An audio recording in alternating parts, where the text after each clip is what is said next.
Ferritin azdır, amma hemoqlobininiz normaldır. Niyə? Bugün bu haqda danışacağam. Çoxları analiz verərkən qanda hemoqlobinin normal çıxmasına rahat olurlar, ancaq ferritinə baxmırlar. Ferritin yoxlatdıqda isə ferritin daha az rast gəlir. Bu çox vaxt gizli dəmir çatmamazlığının əlamətidir. Hemoqlobin oksigen daşıyan zülaldır. Ferritin isə bədənin dəmir anbarıdır. Yəni hələ qan hüceyrələri təsirlənməyib, amma ehtiyatlarınız tükənməyə başlayıb. Elmdə buna anemiya olmadan dəmir defisiti deyilir.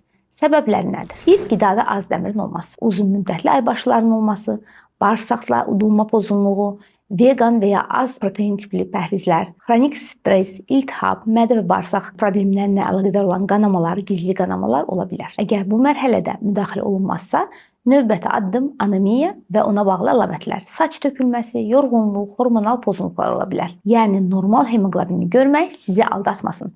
Ferritin ilk və qan dəyərlərinə baxanda təkcə rəqəmləri deyil, balanslı oxumanızı tövsiyə edirəm. Özünüzdən müğayət olun və son zaman ferritinizi nə zaman yoxlatmısınız, onu şərhlərdə qeyd etməyi unutmayın. Sağ olun.